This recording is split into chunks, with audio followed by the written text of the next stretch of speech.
So it's looking pretty likely that there's going to be a rematch between Anthony Joshua and Daniel Dubois. And before we get into it, I'm still riding the high from the event. I mean, the fight was just so entertaining.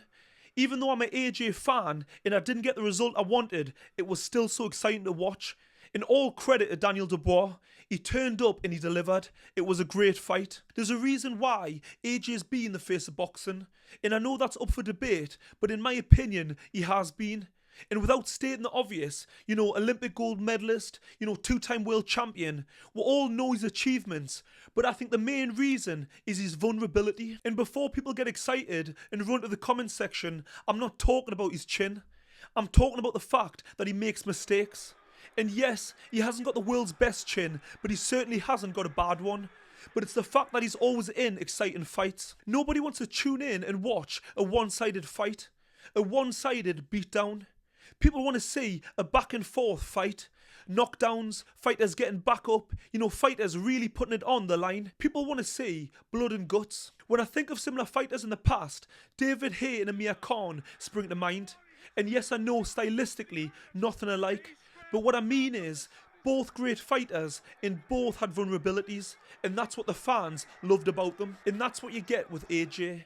He's a great fighter, he's got skill, he's a heavyweight, he's got that power, but he's also got that vulnerability. And you never really know with AJ which AJ is actually going to turn up. But that's also what makes him exciting. If you're new to the channel, please like and subscribe because it really helps. Because of David Haye and Amir Khan's vulnerabilities, they were exciting to watch because they could be hurt. They were always in seesaw fights, back and forth, and that's what made them so entertaining. So where did AJ go wrong? When I watched the fight again, my conclusion was simple. AJ just made so many mistakes. And that question of, is AJ back to his best?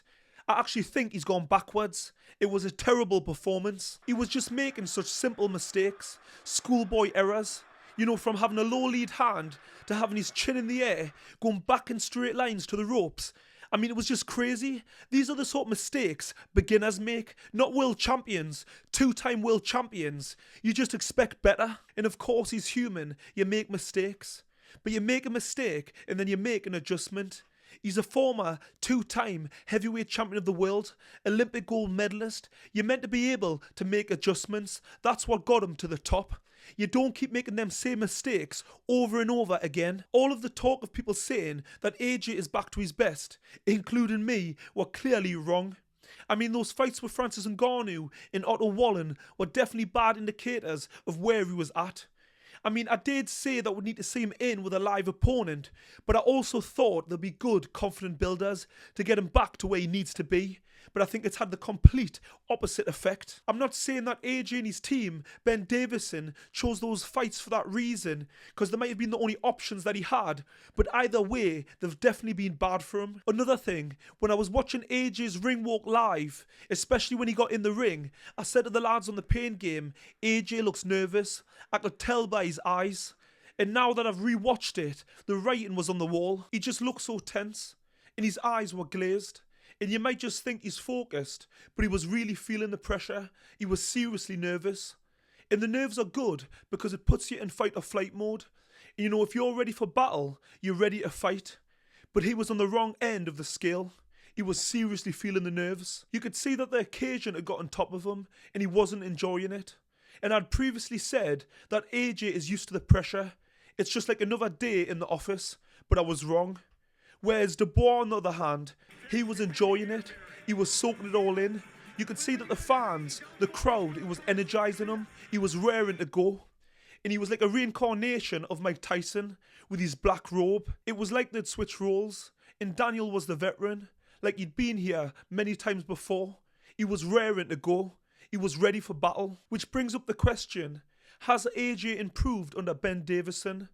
Well, the short answer is no. And it's not about putting Ben Davidson down, because I hate it when fighters lose and then they blame the coach. I'm not doing that. I'm just saying maybe AJ and Ben Davidson's partnership isn't as good as I thought. I think myself and a lot of people put Ben Davidson in such high regard because he done such a good job with Tyson Fury, because he brought him from being massively overweight, from having depression to having a draw with Deontay Wilder. That was an amazing achievement, especially the fact that Tyson Fury had also been out for so long. To fight the most feared man in boxing at the time was just amazing, and like I say, to get a draw and almost win. Like I said, I don't want to diminish Ben Davidson's achievements because I still think he's a great coach. I'm just saying he might not be the best match for AJ. And I also thought the fact that AJ planned to fight Tyson Fury in the future, it just made perfect sense. Ben Davidson, the man that knows Tyson Fury inside and out, it's just a huge advantage. And the other fact of the matter, just because Ben Davidson worked for Tyson Fury doesn't mean he's going to work for AJ. They've got completely different styles. Tyson Fury's got a relaxed, loose style, whereas AJ hasn't. So AJ having a low lead hand, relaxed style clearly doesn't work. The way Ben Davidson studies fighters and analyses the game, I thought would be great for AJ. But I think AJ studying Daniel, looking at his strengths and weaknesses, has had a negative effect. I think it's made him more nervous, rather than making him more prepared. I get it, because I'm kind of the same. Especially early in my career, I didn't want to know anything about my opponent. I let my coaches worry about that. Let them come up with a game plan. Of course it's important, especially at the elite level, because the margins are so small.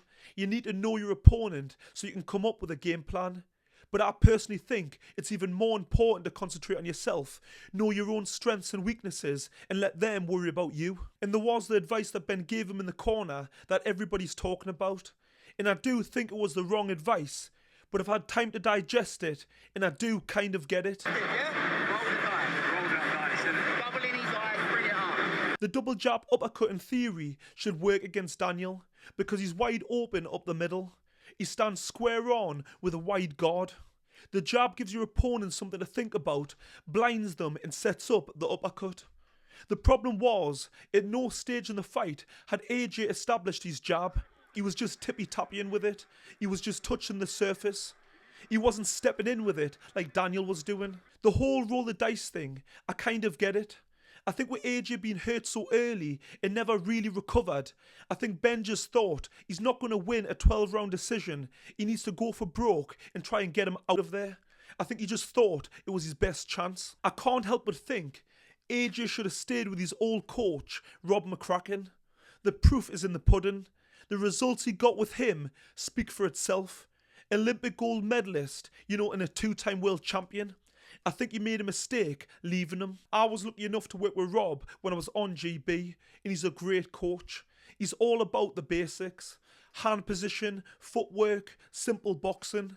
And I don't want to sound like I'm doing him a disjustice because he wasn't a simple coach. I'm just saying he was all about the basics and the fundamentals of boxing, and it works. And like I said earlier, AJ isn't Tyson Fury.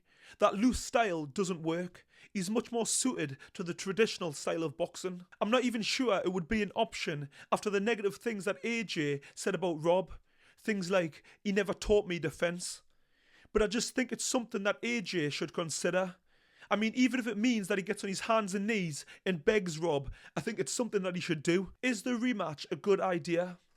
Well, knowing AJ, he's going to want the rematch. He's going to want the chance to put the mistake right.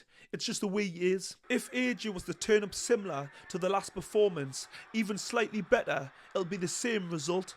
Daniel will walk through him. It's that simple. He needs to be so much better. I do believe that AJ has got the tools and the experience to beat Daniel, but it's all about the game plan and having the confidence to do it. The question is, can Ben Davidson get him there? Because he hasn't got time for another rebuild. At this stage in his career, he just hasn't got the time. He needs someone that knows him inside and out, knows his strengths and weaknesses, and what works and what doesn't. And I believe that person is Rob McCracken. I'm just putting it out there in the universe because I just believe it's AJ's best chance of beating Daniel and getting back to his best. AJ had all of his success when he was with Rob McCracken. And I understand when he got beat, maybe he thought he needed a change or just thought he needed to learn something new. But now he's had time to reflect. I think he needs to make the change and get on his hands and knees and beg Rob. I know some people might wonder why Daniel would take the rematch and not wait for the winner of Fury versus Usyk to fight to become the undisputed champion. If the fight does go as scheduled, depending on the result, either men could retire, or even worse, both. And besides that, after the fight, both guys will need a long rest, so Daniel won't want to wait. He'll want to stay active. And you've got to remember, AJ's still the biggest draw in boxing, so it's a big payday and a big fight. And after beating AJ, his confidence will be sky high. So in his mind, it'll be easy money, so it just makes sense. And Daniel's only a young man, and he's going to get better and better. People who say if AJ loses again, it's going to affect his legacy, it's a load of rubbish. AJ's legacy is already being made. He's achieved so much in the sport. His legacy is in the history books. Many great fighters have lost at the end of the career, but people don't remember that short period. They remember the whole career and all of the achievements, so it's a load of rubbish. Whatever direction AJ goes, and regardless of the outcome, he can hold his head up high. He's had an amazing career and created so many opportunities for other people, and he's given us plenty of great nights. Let me know what you think. What should AJ's next move be? Don't forget to like and subscribe and go watch this video next.